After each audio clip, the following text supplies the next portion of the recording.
What's up, guys? I got another UFC prediction video for you guys this week. Today we're going to be taking a look at UFC Fight Night, Luque versus Dos Anjos. Um, I'm going to kind of speed run through this card a little bit because I'm a little busy, but let's just jump right in. I'm going to break down every fight on the card, starting with the first prelim. First fight of the night is Juliana Miller versus Luana Santos. This is a pretty easy one for me. Juliana Miller's fucking terrible. Her last fight was probably one of the worst things I've ever seen. Uh, I'm not sure how she has a contract. I'm going to be going with Luana Santos. I don't need to say more. Moving up, we've got another women's MMA banger on our fucking hands. Jacqueline Amorim versus Montserrat Conejo. Um, I'm going with Jacqueline, probably by submission. This one kind of feels like a no-brainer to me. When you look at Montserrat, there's really nothing to really go off of because you can't really tape this person because she hasn't fought in 2 years. Her last fight was over 2 years ago, and she got knocked out in the first round. It's like, can I read into that? Not really. Jacqueline's the bigger person. She's younger. She's riding more momentum, I think, even though she is coming off of a loss. It's a decision loss, and I think the experience is more valuable than a 2 year layoff after being knocked out, in my opinion. So I think she's going to come back into this fight new and improved, and I think she's going to get the dub, probably by submission. Moving up to heavyweight, Josh Parisian versus Martin Boudet. Um, Once again, I feel like this one's not. You can't. There's really not a lot to say about this. I just feel like Josh Parisian's kind of a middling UFC unranked heavyweight. Like, he's given up losses to like Dante Mays, Jamal Puaguez. They're like just not very good guys. You shouldn't be losing to these guys. And Martin Boudet, he's decent. Like, he's okay. He's got good striking. He's got good cardio for a guy his size. Both of these guys are fucking huge. But Martin Boudet can actually push a pace a little bit. Uh, he beat Lucas Bresky in a pretty terrible decision, but even keeping a pace with Lucas Bresky, who's a guy I think is better than Josh Parisian, kind of lets me know all I need to about Martin Boudet. I think he's a level above Josh. I think he's better on the feet. I think he can push a pace better. He smoked Jake Collier. He came alive in the second and third round, smoked him, and put a nasty pace on him. I think he's probably going to get this one done, probably by decision or probably a late TKO for Martin. Up to featherweight, we have Francis Marshall and Isaac Dolgarian. Now, this is kind of an interesting fight. Francis Marshall is the favorite. I think I'm going to go with Francis Marshall because he's had more experience. His last fight was a little bit of a disappointment, to be honest. He kind of coasted when he shouldn't have, and it cost him the fight. Isaac Dolgarian's a guy who hasn't fought in a little while. He's got very good striking when you look at him. He's got a little bit of amateur experience. He's a Factory X guy, I believe. Yeah, he's a Factory X guy. He's got some amateur experience, and he's pretty dangerous. He's a dangerous guy. This is a dangerous matchup for Francis Marshall. Although I think I am going to slightly lean towards the consistency and experience of Francis Marshall. Isaac Dolgarian hasn't fought in like 2 years almost. Or like a year. I take that back. But I'm going to trust in Francis Marshall to kind of mix it up a little bit more. Have a more educated approach to this fight and maybe not coast so much. I think, by the way, once this fight goes out of the first round, I think Isaac Dolgarian's potential to finish drops by a pretty substantial margin. When you take a look at his record, like all of his finishes come in the very first round. Every single one, actually. So,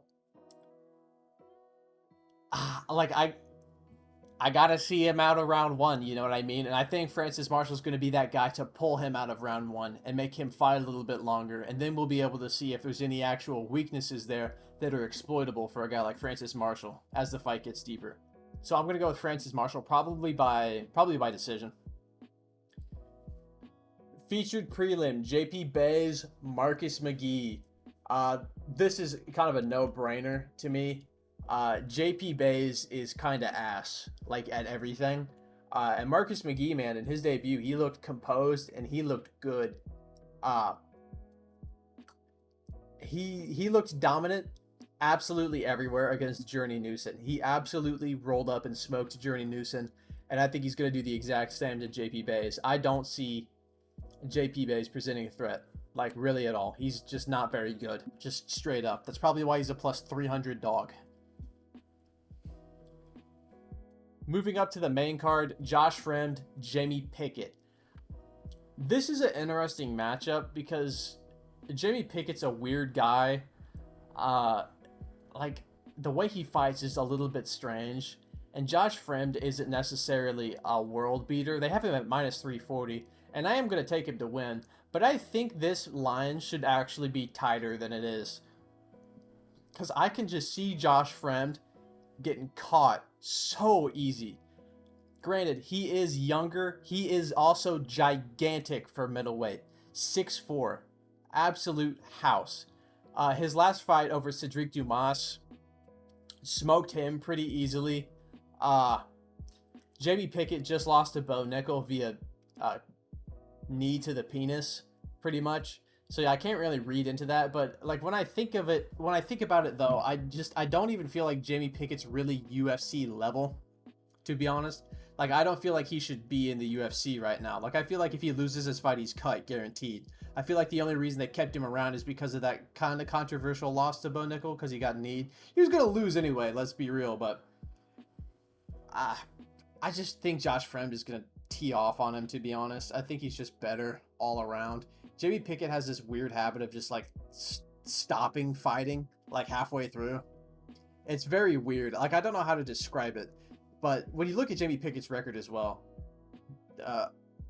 you know, he lost to Kyle Dawkins. You know?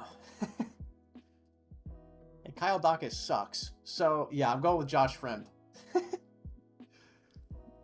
Moving up to middleweight, AJ Dobson, Tafon Nchukwi. Now, I'm actually going to go against the grain on this one, and I'm going to go with AJ Dobson. Both of these guys are coming off of 2 losses in a row, I believe. But when you look into those losses, you see something that I think is a little bit telling for this fight. AJ Dobson has lost to Jacob Malkoun and Armen Petrosian. Well, both of those guys are good. And they're both decisions, by the way. That is important. Both decisions, and both of those guys are really quite good. Jacob Malkoun's got some of the better grappling in middleweight, I would say. Pretty free. I think he should have beaten Brendan Allen. I think that fight was a robbery, and Jacob Malkoun should have gotten that one. So he's on a decent level. That motherfucker can grapple. So losing to him doesn't really surprise me. And Armen Petrosian, he's a fucking beast. He's a good middleweight. He just beat Christian Leroy Duncan in a pretty dominant decision. Just pretty much outclassed him on the feet. So giving up a loss to him really isn't that bad. But when you look at Tafon Nchukwi, his last 2 losses are just KOs. Like he just got KO'd twice in a row. And I don't think that's good for confidence. I think a guy coming off of 2 decision losses against really good fighters, not quite ranked, but good enough to be ranked with like another win, versus a guy who's coming off of 2 KO losses. I just don't think the confidence for Tafon Nchukwi is going to be there. I also like AJ Dobson's style matching up into Tafon Nchukwi quite a bit. I just think he's going to get this one done. I think he's going to get it done pretty easy too. I'm going to call like a second round TKO in this fight. I just think AJ Dobson's actually a little better all around. People are picking Tafon Nchukwi though, so I think AJ Dobson's actually a pretty good underdog to take, in my opinion. Going up to women's strawweight, we have Polyana Viana versus Yasmin Lucindo. This is kind of a no-brainer for me. I'm going to go with Yasmin Lucindo.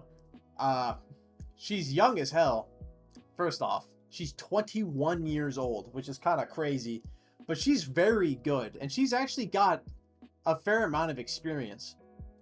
You know, her only recent loss is to Yasmin Yeregoy, who's a good fighter, despite her getting destroyed by Denise Gomes.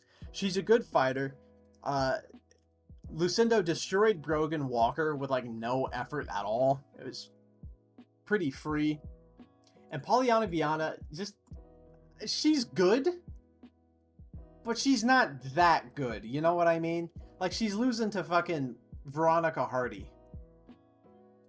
Granted, that loss was a long time ago, but fuck, man. Like,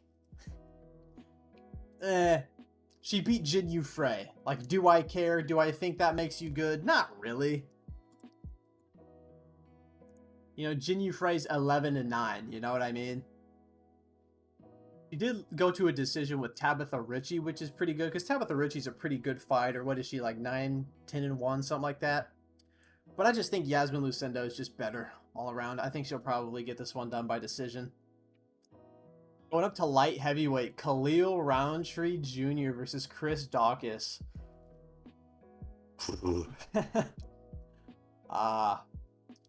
We ain't taking Chris Daukaus, let's be real. Chris Daukaus has been knocked the fuck out stone cold 3 times in a row. All by giant black dudes with huge power in their hands. And he's like, you know what I'm going to do? I'm going to go down to light heavyweight and fight another gigantic black dude with huge power in his hands. That's unlucky. I feel like the matchmakers just don't like Chris Daukaus or something. Because this is a fucked up fight to get. Coming off of 3 KO losses, moving down to light heavyweight. Khalil Roundtree Jr. just went to a decision with Dustin Jacoby. Now, I don't think he should have won that fight against Dustin Jacoby, but the fact that he took him to a close decision is enough for me to pick him over Chris Daukaus, because Dustin Jacoby's a really good kickboxer. He's really high level, and Chris Daukaus fucking sucks. So I think Khalil Roundtree Jr. is probably going to get like a first-round TKO, to be honest.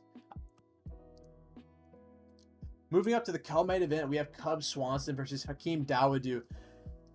Cub Swanson moving up to featherweight for this one, which I don't like at all at 39 years old, but, you know, Hakeem Dawodu, he's kind of hit and miss. He lost to Julian Erosa, which is fucking weird, but he did have Movsar Evlov just sprinting away, and like the second half of that fight against him, just like actually running. It was kind of pathetic by Movsar. Hakeem Dawodu's a pretty high level guy. He's pretty beefy for featherweight. Like, he's yoked. He's a big dude. And I just think he's gonna like mog Cub Swanson. Like, I think he's just gonna be too much. He's way younger. He's way bigger. He's way stronger. I just don't like this matchup for Cub Swanson, man. I just really don't. Cub Swanson's been finished 2 out of his last 3 fights. One was Giga Chikadze, smoked him like super easy. And then Jonathan Martinez smoked him super easy. So it's just not a good look, man. It doesn't fill me with confidence going into another fight with a guy who I think, who's like prospect level, who's good. Like, Hakeem Dawodu's a good fighter. And at 39, man, I can't trust Cub Swanson to fucking be in it. Like, he knocked out Daniel Pineda, but that was 3 years ago when he was 36, man. Like, is that guy going to show up a weight class? I doubt it, man. I really do. I'm going to go with Hakeem Dawodu.